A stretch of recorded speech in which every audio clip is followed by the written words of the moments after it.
You see that female, she's being bothered by a male customer. What are you gonna do? They're like, ask her if she's okay. All right.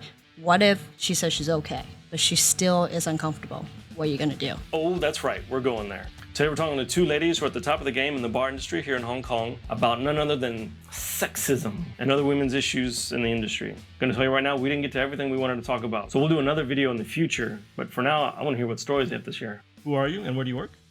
I'm Azia and I work at Koa. Nice to meet you. I'm Arlene and I'm a co-founder of Awa Awa. And what are these places? So Koa is a Mexican-inspired cocktail bar and we specialize in agave spirits.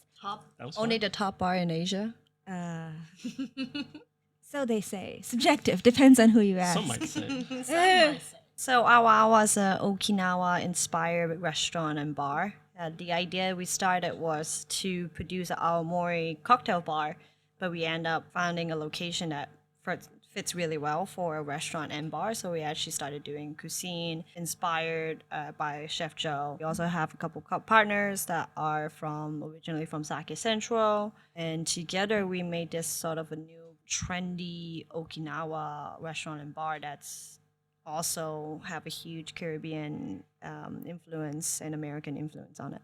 This is your venue, right? Yes. It's a beautiful venue. Can I just say the bathrooms here are glorious?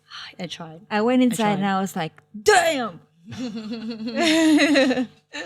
All right, well, we'll get right down to it. In continuing efforts to improve hospitality, there's been a lot of issues, a lot of problems, even more so now after the pandemic hit, worldwide, there's a lot of issues.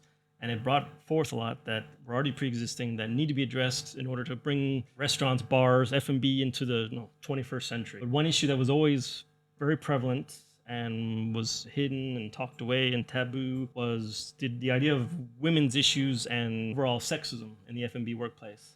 And I wanted to talk to two individuals who are top of their game here in Hong Kong and get your opinions. How does a venue improve itself so that it's a very comfortable and inviting place for obviously the customers, but for the team, so they want to come, they enjoy working there, and they feel safe. I think safety is probably the most big priority. My goal have always been more of a female empowerment. Female empowerment doesn't mean like constantly like finding a way to beat the opposite sex. But for me, it was sort of finding the gender equality and finding silver lining what's too much and what's enough. But that's why I really hate the word feminism, because feminism is pretty overused. Everyone has a different opinion of feminism. Sometimes they use it as an offense word, sometimes they use it like very defensively. But for me, that's what F&B is always about. It's always been a very male-dominated world, and we constantly have to figure out where female fit in. That's just my opinion. There's a lot of time that female should be on the floor serving, waitress, and not so much behind the bar. Luckily, Hong Kong has developed a pretty good new education where female can equally be amazing. Behind the bar, we have built a couple world champions, bartenders coming from Hong Kong being a female. As I travel around the world, I still see that problem of a guest still asking whether they could have the male to make the drink. And that still happens day to day. It's uncommon in Hong Kong, but it still happens day to day within the industry. So that's one goal that I really want to target on. Yeah, not necessarily about like techniques, female, but where's the fine line where like, okay, that's not okay.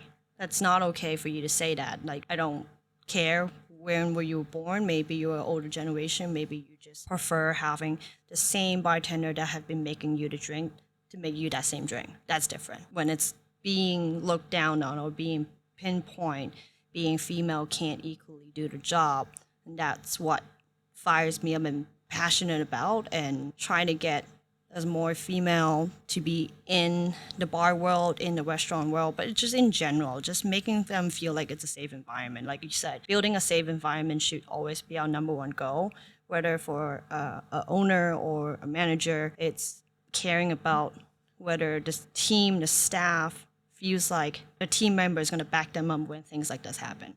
So it's also proper education for male staff. Do you know that female get treated like this? not daily, but probably weekly, monthly. I also really wish that in a sense of, especially in Asia world, that female in a family value, I'm not sure if you've experienced that, but family value is that they're constantly being belittled on because they shouldn't work in the F&B world. If they do, they should work in a hotel.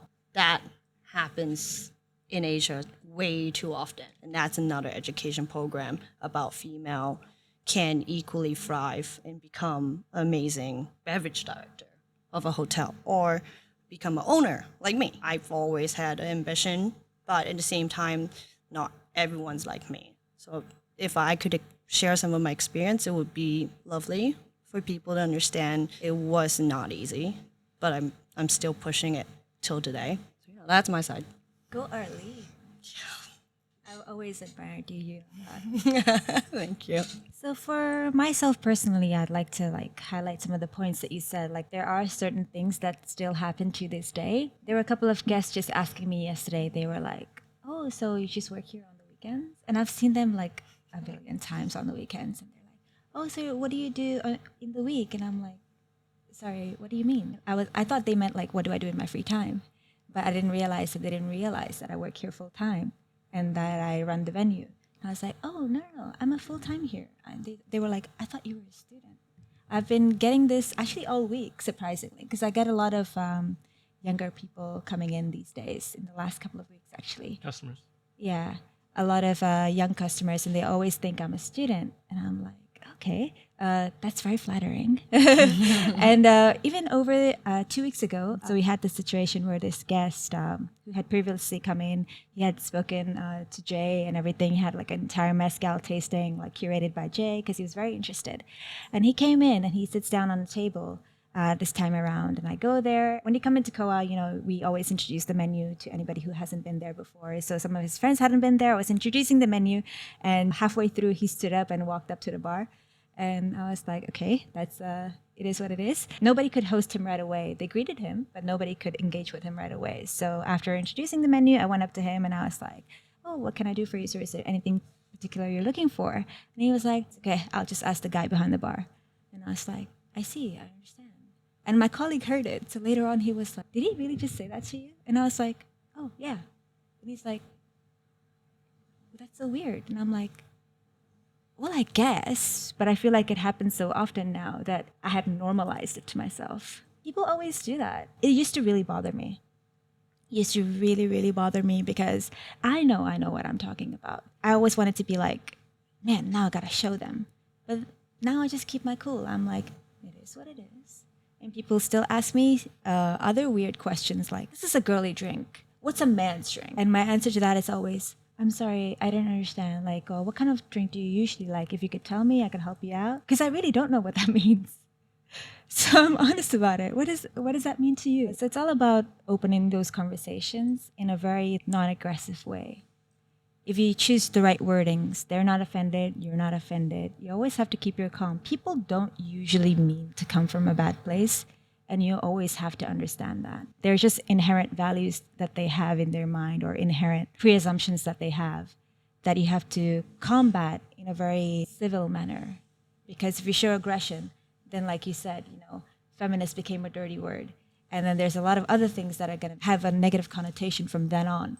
So you just approach it with a lot of grace. Same thing with when people, behave not so very well in the bars after a few drinks. It always helps to know that your team has your back, especially whoever is in charge. I'm at the venue all day, every day. We have Jay pretty much there as much as he can be. So if there's anything that we need to open a channel of communication between me, him, and the team, we need to set standards. We need to have help signals like, "I need help." Because there are times I want to be extracted out of a situation and I need to call for help. That happens far and few between. But, you always have to be ready for that because in F&B, no 2 days are the same. That's one of the most exciting parts of the job, but that can be also a little bit risky if you're on the wrong day. On the wrong day, that could go very wrong. Those incidences are like very far and few between, but you always have to be ready for that. So now we have like a call sign. So we're always watching each other as you should be. We have a bigger venue. We have a big team. So we use that to our advantage. We help each other in any way that we can. And at the end of the day, if we need to talk it out, cry it out, it is what it is. We do that. So it helps to have such a tight-knit bond within your team that the external forces, however damaging they may seem, that you can get out of them. So it's all about having that support network. It happens in every industry. It's not exclusive to our industry. I had this friend a while back, something had happened at work, and he was like, why don't you leave? Maybe it's not the right industry for a girl. I got so pissed off, I blocked him for ages. And then I thought about it. I was like, he didn't come from a bad place. He was trying to help me. I mean, I was crying in front of him, so I feel like he was trying to see what would work to, make me not cry anymore, I guess, to get me out of that mindset, to make me see like a way out. But I didn't want a way out. You know what I mean? Sometimes shit happens, you gotta cry it out, and you go back to work, which I did 10 minutes after I was done crying. So sometimes you just need that support within the industry as well as outside, because it happens in every industry. There's nowhere I could go where this would not happen, probably. You just have to be ready for that. And you have to have your coping mechanisms. When you go home, what do? Do you cry yourself to sleep? Which I did many, many times in the beginning when I was much younger. But I found other coping mechanisms. You need that core support network that has carried you all the way until now, that can carry you all the way through whatever will happen. I feel like that's very important. Your mental health really depends on your support network, whether that be something or someone or a group of people, whatever it may be. It's different for everyone. What are some ways that the team can support each other? I think the most important would be to feel comfortable enough to open communication. Jay, sometimes I refer to him, he's like my dad, because I can always look up to him. He always told me, like, if there's anything you're stuck with, or if there's anything we can work together on, if there's anything we need to change or we can do better, always come talk to me. If you get stuck, I don't know how to solve this, come talk to me. And he's always been that resource and support. It wasn't always like this. When we first opened, like for 6 months, I wasn't working at COA. I joined 6 months in. And then afterwards, like I've been here 3 years now, over 3 years now. So in the beginning, we had a very different crowd. We had a much smaller crowd, and we had a selective crowd. People who wanted to come in, they had all the intentions of learning something new, experiencing something. A lot of industry people came. So generally, they behave very differently. But now, with a lot of attention on the bar, you get just a bigger variety of crowd. And the bigger your variety of crowd is, the more different kind of people you will encounter. So our crowd kind of evolved. And with that, you get different scenarios that pop up that you've never seen before. So my solace is always knowing that if something does happen or something does go down that we are not ready for or that we could be better prepared for, we can just work it out together. The open line of communication, I think, is the most important. Communication is the key. It's the root of finding a solution, I guess. Back on your question on how do you change the team or like make them support each other in terms of like backing your female employees in that scenario. I'm always a person that lead by example. Like I'm not going to do anything that I don't want you to do just because it's in terms of fairness, like if I done something like this behind the bar or on the restaurant on the floor, it brings an example, right? And obviously it's a little different. Like we have 2 female staff on the floor in the bar. It's Sam and Sambi. And Sambi definitely gets that quite a bit and she holds it in. But whether she wants to tell me what exactly happened or not, I just constantly, exactly what you're saying with Jay, it's just like being available to them. Knowing that, look, I might not be here for you today, might not be tomorrow, but if you reach out, I'll be there. Having that trust is built on the respect they have for you. If your team don't respect you, they basically don't want to share the deepest, darkest, like heaviest emotions with you. But I've been getting some of like the team calling me up, even if I'm not there. They're like, yo, I had a bad day today. Like, I'll be there, man. Like, just let me know. Where do you want to meet?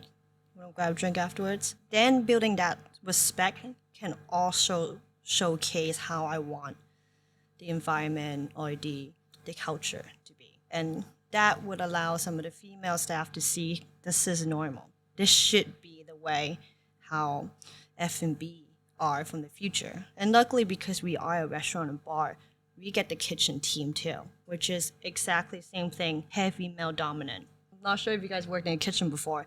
Dirty jokes are flying all across the room. Like when I'm talking about dirty, it's just like bad.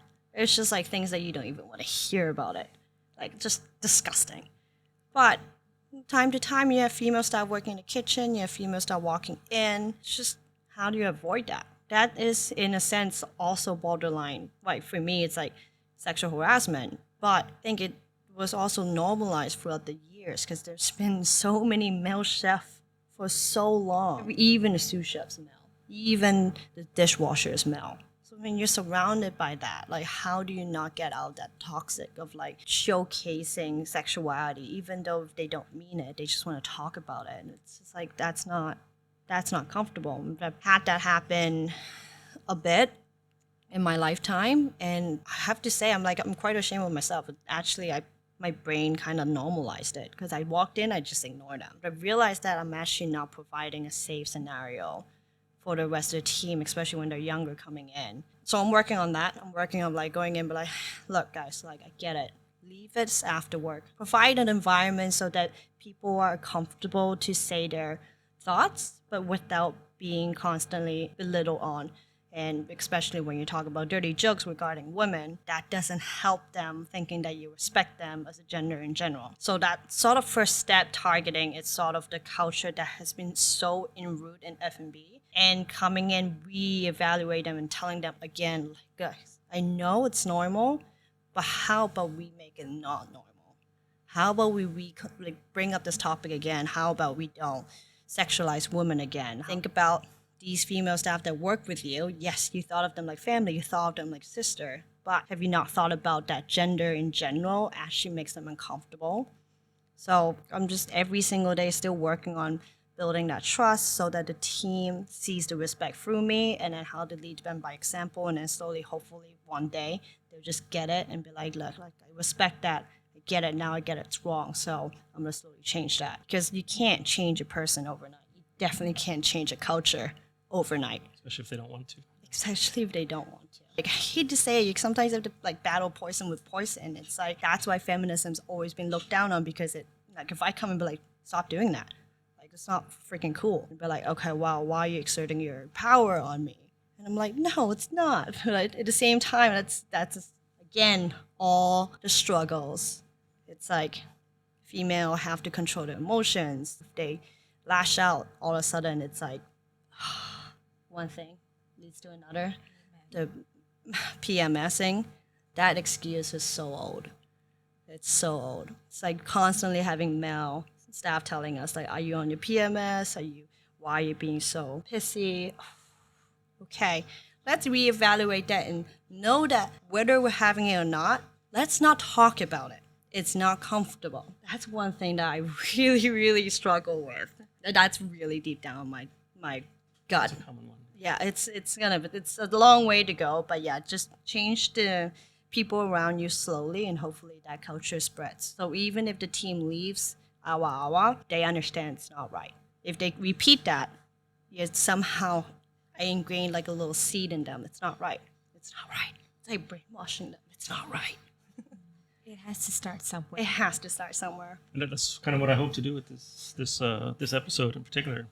You talked about kitchens, and yeah, my career has been in kitchens. Mm-hmm. I've been a chef for years, I guess 13 years total now. Because there's two sides. You know, there's the professional side. So people are maybe they go to culinary school, and they take the craft and the business of it quite seriously. But then kitchens, and going back to what you said, decades and decades ago, was a place where it was hidden away from the customers. A bar is obviously very customer facing, regardless of your position. But in a kitchen, they used to be in the basements. Now we're modern, we got the open kitchens, and here's our foie gras this and uni that. But because of the skills involved, depending on where you were, chopping an onion, stirring a soup, these aren't high labor skill sets. So the people you need that were available for these jobs, they weren't at that same professional level as somebody else might be, like a chef or a bartender, sous chef. So you always had that dichotomy. Kitchens used to be places for convicts to get jobs, and there's the Anthony Bourdain quote about kitchens are pirates, and it's just this amalgamation. So do F&B need to not be venues for that? Because I know the talking, a lot of vulgarity that would come from a lesser inclined individual to actually make some kind of change or self-realization that, oh, maybe this isn't the right way to say things. Yeah, but I also feel like kitchen has for years a safe environment for men to do that in a way. So they have built their safe environment. So now it's almost like finding what I said, the equality, and like, hey, now we're introducing safe environment for female too. It's the same as female wouldn't go behind your back and talk about how sexualizing men is, and definitely won't say it in front of you. At the same time, it's only fair if you don't do the same also with the opposite gender. So again, so like I do understand the roots of it. History, we just have history. to. It's history, yeah. It's history, and so we just have to battle a little bit by little bit, hoping that they understand. Like maybe it's wrong. Maybe it's Arlene nagging so much until they stop talking about it. But if it requires me to nag them until they stop, I'm willing to do that. There has to be someone who's willing to do the dirty work.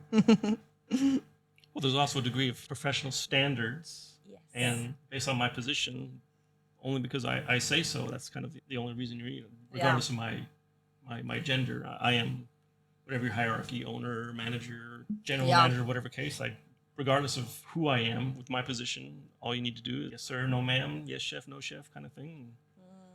That's still a very kitchen thing, eh? Kitchen, yeah. Yeah. Well, what's it like? What's it like behind the bars? I'm sure you Don't look at me, girl. know. I am not behind the bar. I'm sure. That is a you know, point of though. contention. I'll just say, aside from customers, which would be very hard to discuss in this context, but from a team standpoint, what are those first steps? Like, I can't really speak for all female, but when I step behind the bar, I kind of sell my soul a little bit. It's whatever that sells a bottle, a nice bottle of whiskey, or like whichever mezcal that you want to drink. Let me bring you a higher end one. But when it comes to like working behind a bar, yeah, 100% working with male. Actually, especially Hong Kong has such tiny bars. Male gets uncomfortable because they're worried about touching you. And I've actually found ways to be like, you know what? I get it. They don't want to like step across the line. The bartenders are actually somewhat a gentleman. You know, we always call them like the therapist of night. Say hi, because when you have a problem, you want to talk to a bartender. The bartender are paid to listen to you.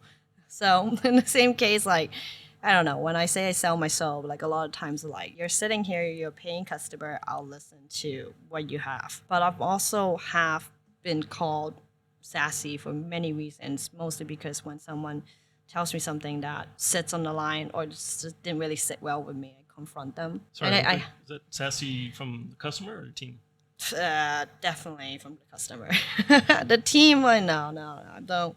Like we mess around behind the bar a lot, but we joke around. But I have the most outright respect for my team, whether I'm an owner, manager or not. Like when I step behind the bar, I feel like all of us are the same level. I think that's why I love being behind the bartender, because like whether you're a head bartender or a bar back, you're the same level behind the bar. It's the great equalizer, I feel like. It is. It's also a great equalizer from the floor and kitchen.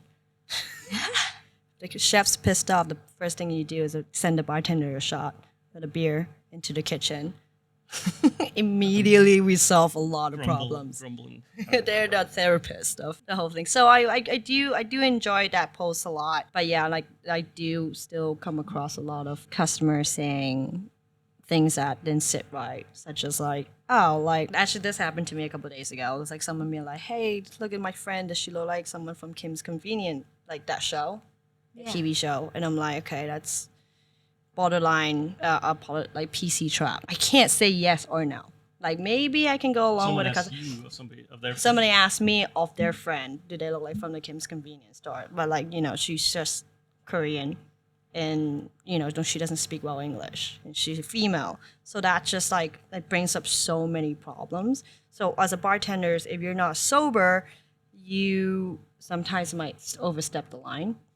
And back in the States, there's so many states are required as laws. If you're a bartender, you're not allowed to drink. You're not allowed to touch a single sip of alcohol behind the bar. Sometimes I almost wanted to have the same culture here. And I wonder if that would actually change a lot of the conversation direction and allowing like maybe even female guests feeling uncomfortable. It's sort of a culture that back in what I've learned from like the American style bartending is like if a female guest is uncomfortable, you tap out for them.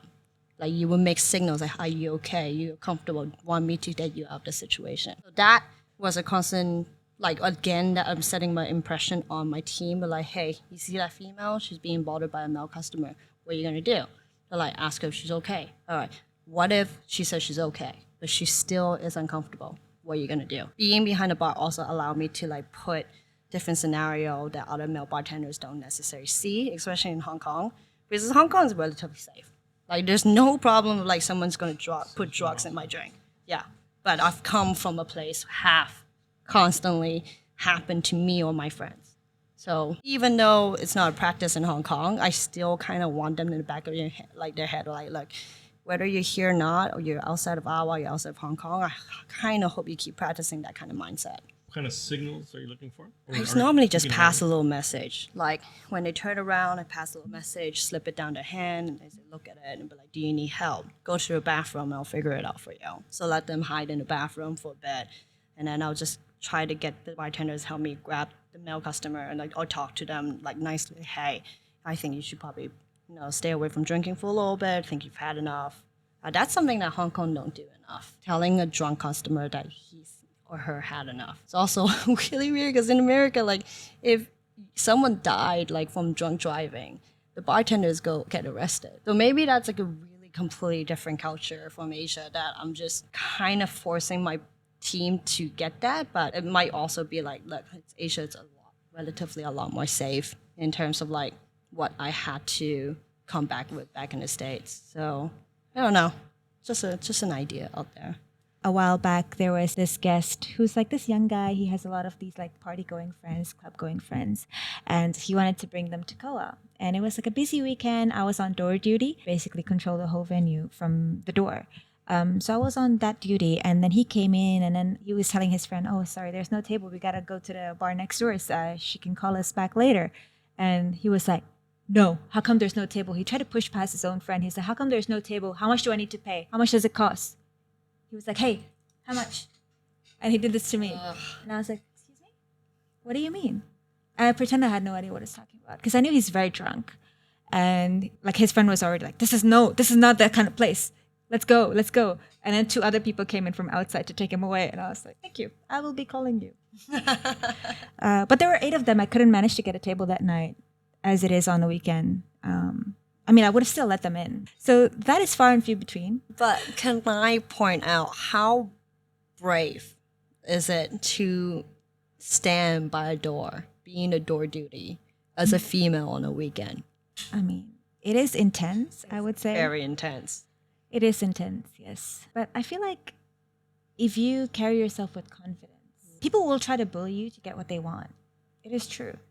And if you carry yourself with confidence, you act like you know what you're saying, act like you know what you're talking about, you get away with it. But you have to do it with a smile, though. Yes, That's very important. always do it with a smile. Always do it with a smile. Yeah, you don't want to be that female. It's like, who's that door girl with the RBF?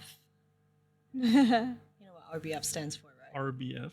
Resting bitch face. Thank you. Very, Keep up with the Sorry, acronyms. we're a bit younger. That I've heard, yeah. very, very common term that's been thrown around lately for females that don't smile a lot behind the bar. Do you get a lot? You should smile. I get that a lot. No, because I'm naturally very smiley. Yeah, that's true. No, I get that a lot. To smile. I get that a lot. It's like, but yeah, like imagine a person come up to you that you should smile. Like, why? Because it makes you look prettier. I'm like, It's true that men don't get that one as much as, yeah, as women I do. think like I'm gonna start doing that, and you know. Because when I think about myself at whatever the craft is, especially in the kitchen, you really need to get to a zone. And when you're in that zone, you're not thinking about Smiling. That's different from customer service, I know. But yeah, I mean, you look at a chef, a cook, Usually in the back of the house, there's almost no smiles. But I mean, even in an open kitchen, you don't get, because you're focused. No, this, your timing, this and that. This is gonna be 2 minutes out, and that's gonna be 1 minute. Put the plate together. All right, serve the appetizers. So there's lots to think about, and I would never even think to, until I'm like giving the dish to the customer, and then the service, you smile. Oh, here's your thing. But yeah, no one's ever told me I should smile more at work. Yeah. At work. At work. Has someone told you that in personal life? Personal life, yeah, sure, all the time. Yeah. Sometimes you get your thinking, and then you don't realize the face you've made. It's called concentration Yeah, face. concentration. I have 15 tickets in front of me. Leave me alone. But that particular issue, it doesn't sound like happens a lot within the teams. It's still the customers that are saying this. Yeah, that's why I'm very proud of Hong Kong have been the past 5-6 years, because I also feel like the bar and restaurant scene is pretty much one of the top in Asia, and we've built a reputation of like the foodie scene, the top cocktail bar scene, because of like a lot of head chef or head bartender or bar managers travel around the world and bring some of their experience back.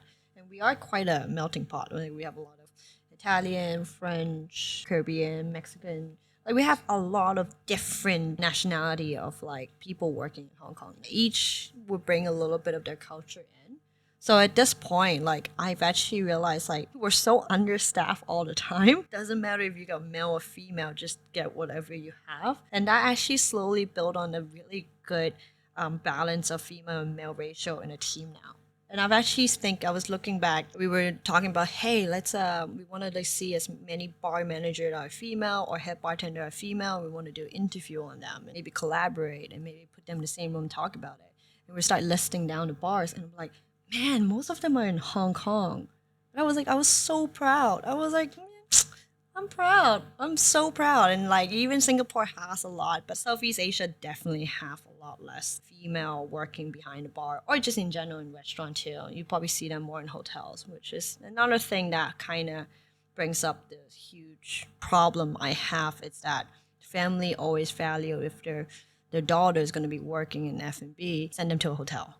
And it's just like, oh, man, how can we break out of that mentality? How can we tell Asian family values that like that is not necessarily always the best way to go? There's a lot of opportunity, and hotels, I'm not gonna lie, but hotels are ladder. You work years and years and years and years and years before you get to the top. And then one of the things that I personally, because I'm 31 this year, and my body is not the same. My knees hurt, my ankle hurt, my lower back hurt. It's just always aching. I'm sure all bartenders also have that, but like for female that are also value, like if I ever have a family, I gotta cut down like 5 years of that to maybe give birth.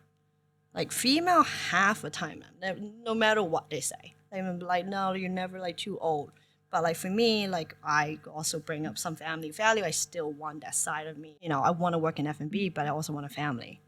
That's a hard struggle. Like people don't understand female struggle with that way more. So it makes sense for them to be like be in hotel. Because like if you have hotel, then you can take maternity leave, can like take a couple like gap years, and you can come back and still be in the same post. Whereas Salary it's benefits. Yeah, it's a lot riskier in like smaller, independently owned restaurants and bars. And now we're just talking about benefits. And if we can somehow find a way to benefit female more. So I'm editing this video here, and I'm just realizing there's a section here for a few seconds where the video cuts out. I was like, oh, that sucks. But fortunately, the audio is still going, so it was a nice part of the piece. It's just a few seconds, but it should be back momentarily. Just giving you a heads up. Sorry about that. In this scenario, I'm sure we'll be able to see a lot more female coming up behind bars and in the kitchen. Like kitchen, I actually want to see more. I've known a couple really strong, cool, like female chefs, but they haven't stayed in Hong Kong long enough for me to make friends with them. That was still a bit of a shameful thing. Like, oh, they're so cool though. Like they could have made such a big scene, and now everyone I know is still male chefs. I actually want to have a conversation because obviously you two from the bar world. I do want to have the same conversation, but from the kitchen side, because yeah, it's a different beast. My mom is super against me in F&B because it started as a hobby and it just kind of ended up becoming a career, and now it became like sort of my passion and dream. Even then, I'm still struggling with the love and hate relationship in F&B, which is like everything that you can't control, I take it so personally. It's just like one thing that I do think, like, you know, Beckley, like, if you guys know me, I've worked in Pontiac for years. Not long enough to be like, yeah, I've definitely made mice, you know. I was a stable there, but it's long enough that allow me to use the right vocabulary when I explain and express my feeling as a female, and constantly not being looked down on for maybe choosing the wrong, like the word wrongly, or choosing maybe a very emotional way of expressing it. We are female. That's partially in our genes and in our DNA to be expressional. Like, we are more likely to express ourselves than men. It's something that's built within the female with the motherly, like, embracing nature of ours. You know, the same part of me, when I first started, hated myself for that. Like, hated that female side of me. I hated that I can't be like a bro. Like, honestly, my team treats me like a man. But I think, like, it's not as a complimentary way. They're like, oh, yeah, you're like a man. But maybe what they're trying to say, which I try to correct them, like, you don't treat me as a man, you treat me as a family. You're so comfortable having me around that you know that whatever you say, I won't take it personally, and then I will correct you when you're like, hey, don't say that outside here. Like people might take it the wrong way. I love that. I love that now. I've worked in so many restaurants and bars. Now I know how to fit in this dynamic of this industry in the world and how to like go around it. But outside of F&B, constantly saying the wrong thing, constantly pissing people off. Be like, you know, you can't express that so freely. I'm like, hold on. Says who? Says, yeah, exactly. Like, I don't understand it. A couple of swear words here and there. Like, I feel like it's friendly. It just makes us honest. But you know, outside F&B, it's not allowed. If that's not allowed, imagine we bring up bigger topics like females driving in this world. Driving. Driving too, yeah. I do have a lot of people commenting like, you're female and you're Asian, you're definitely bad at driving. I'm bad at parking. I'm an amazing driver. It's different. I ride a motorcycle, so I don't know. Dope. I don't even know how to drive a car. We'll probably wrap it up here. But I would like to ask you both an advice for both men and women, something they could do on a daily, or if they're an owner, manager, something they can implement to improve working conditions wherever they may work. My part, I've had a really nice conversation with my best friend Daniel. We were talking about a guy having relationship problems, and that applies so well on this topic. He just goes like, man, like, she just talks so much, and when I come up with a solution, she got so mad at me. I'm like, what do you want me to do? Like, I gave you a solution for your problem. Daniel just goes, this is where you sit her down and ask, is this a conversation you want me to just listen to, or do you want a solution, or do you just want to fight? I think it actually applies so well with what we're dealing with here. Man, everyone around you is your family. You probably see them more than your own family. Working with the bartenders and the floor staff and the kitchen staff, one thing when they come up to you and they start ranting, understanding that a lot of the time it's just they just want to be heard. They already acknowledge that maybe this is something not too big to make a big fuss out of, because if it's big enough, this should be brought into the table earlier. So one of the good things that I feel like it could help resolve a lot of tension between female and male is not saying like female just likes to rant, but yeah, like I'm sure male does it too. Sometimes people just want to be heard. And if you hear them and just listen, like you don't have to say anything, just listen and give them moral support at that moment. Conversation might resolve on its own, because a lot of people just kind of want to vent out that immediate anger. If you were there for them when they need it, they will be there for you when you need it. That would be my advice. That's a big one, actually. There's a few studies that I read about a few years back on that exact issue. When, in that scenario, where a woman has expressed or rants or it just expresses a problem, it is I don't want to say an instinct, but it is a male reaction to try to find a solution. Yes. And that's not so true. And that's a communication. It's not a choice. Like, it's a communication. So they see you presenting a problem and they feel it's their obligation or role to help someone they care about find a solution. When women do express that, statistically, all that's really required is active listening. Make sure that they understand that you hear them, that you support the fact that they feel this way, and then that's usually all it takes, unless they probably express otherwise. Because I find what they hear when you try to offer a solution, that, oh, you don't know how to handle this, let me tell you how to do it. And that's where the fight comes from. Yeah. And that's not what the man is saying, but that is how it is processed. And then Yeah. the fights that you mentioned usually happen up. So there's no answer to that. We both just think differently. And it's a matter of knowing that. And again, open communication or over communication, I think, is okay. I mean, to express, I don't need a solution. Just hear me on this and have my back. And then we go back at it and keep going. I know if I express something I'm a man. As I express something, I am actively asking for advice, feedback, some kind of direction for a solution. But I have to separate what I want versus what I'm expressing versus other people. That problem won't go away. But if we gauge our responses, it should help alleviate some of those tensions that it creates. It also helps if it's in the beginning of a conversation, you can eliminate a lot of the renting time. We'll be like, okay, I just want to rent. So if you listen, it'll be over in 2 minutes. A lot of people, they just want to be reassured that their feelings are valid. Yes. Because a lot of times you question yourself and you kind of gaslight your own feelings. But you just want to be reassured that someone you care about, who's just there to listen. The last thing you want to feel like is that your feelings are being negated. That can be very damaging. So I guess open communication in all scenarios is very important. Personal life, professional life, every Seems to other be life more, that you may live. It's important. Would you both be willing to do a part 2 of this conversation at one point?